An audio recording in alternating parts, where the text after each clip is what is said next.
Thanks to our friends at The Motley Fool for sponsoring this video. Check out the link below, fool.com/thesmattering, to get access to the 10 best stocks to buy right now. It's only January, and we might have the biggest CEO news of the year, with Reed Hastings stepping down at Netflix, sliding into the executive chairman role. But I think there's a case to be made that that might not even be the most important CEO change that happened just this week. I'm Jason Hall. This is The Smattering, and I want to talk about why Rich Templeton stepping down as CEO of Texas Instruments might even be a more important story for investors in that company to pay close attention to going forward. So let's talk about Reed Hastings first. Reed Hastings deserves a tremendous amount of credit. Every single word that's been written about him this week, the positive stuff, he's earned every bit of it. The business he founded in the late 1990s not only disrupted the video rental industry, leading to the bankruptcy of Blockbuster Video and some of the other big competitors, but Reed Hastings had the foresight to look back at his own dominant cash cow business and say, guys, we got to do it again, leading to the building of their streaming business that has become so dominant over the past decade. Along the way, investors have earned over 26,000% in returns. I can't really even wrap my head around how big 26,000% in returns is.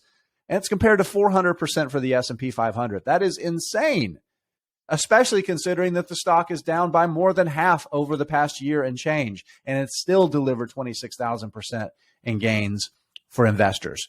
So what's happening next at Netflix? So you have two people that are going to be replacing Reed Hastings as CEO. So the first one, Ted Sarandos, who's been deeply involved in the company's content strategy for more than 2 decades, has already been co-CEO since 2020. Sarandos has a deep history with the company. He built its content strategy from the ground up, and he's led its content business for really the past 2 decades. There are very few people in Hollywood and the entertainment industry that are as important as Sarandos, and that means he's really important to Netflix. Again, he's already had on-the-job training, been the co-CEO since 2020. Now, Greg Peters is sliding into that co-CEO role as well. He's been there since 2008, and he's deeply involved in product. So when I say product, you might think the shows, the movies. No, that's the entertainment side of the business. The product, things like the app, the technology that delivers that content to the viewers and the customers of Netflix. That's Greg Peters. He's been deeply involved in operations. So you have two people who have already been making a lot of the same decisions that they're going to be making in the CEO role. The only difference now is that they don't have to go to Hastings and say, hey, boss, this is what we're going to do next, and wait for Hastings to say yes. They're going to make those calls.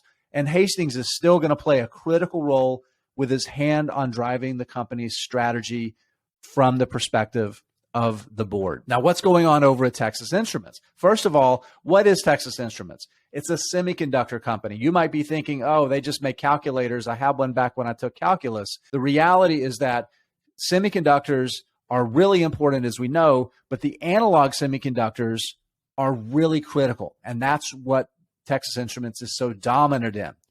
Analog semiconductors, the company describes it as the way that digital semiconductors interact with the real world. Things like power management, analog signals for video and audio. Analog semiconductors are really important. This is a company that has 100,000 customers, and it doesn't sell to end users, sells its products to manufacturers. There are a few companies in the semiconductor space that are as important as Texas Instruments, and that's by and large because of what Rich Templeton built. From 2000, when he slipped into the operations role, and then in 2004, when he became CEO of the company. Now, it hasn't delivered Netflix-like returns, but the 700+% in gains and total returns investors have earned since 2004 is not quite, but pretty close to double what the S&P 500 has done over the same period. That's pretty amazing. Now, let's talk about the transition, the CEO transition, and what's different there than what's going on at Netflix. First of all, I'll be honest and admit I'm a little bit gun shy. This is the second time that Templeton has tried to do this. Back in 2018, he resigned as CEO, moved into the executive chairman role.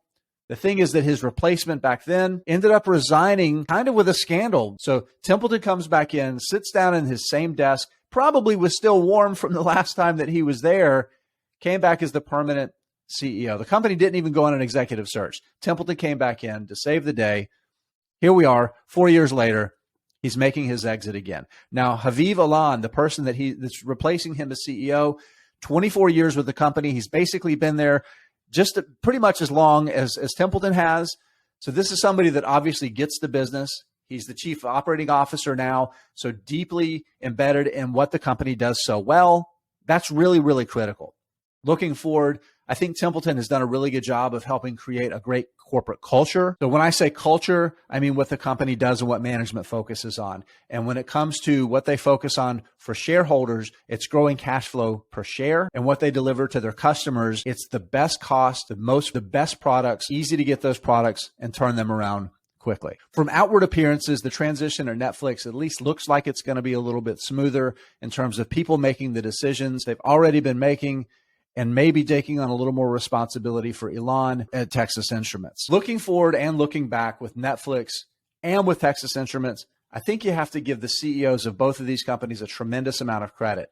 Over their time, they've clearly prioritized surrounding themselves with those good operators and decision makers. And as much as I think it's maybe more important for investors to focus on the change at Texas Instruments, I think we need to give Templeton a little bit of credit that he's helped the company have the right person for the job ready when he was ready to make the decision to step away from the day-to-day operations of the business as CEO.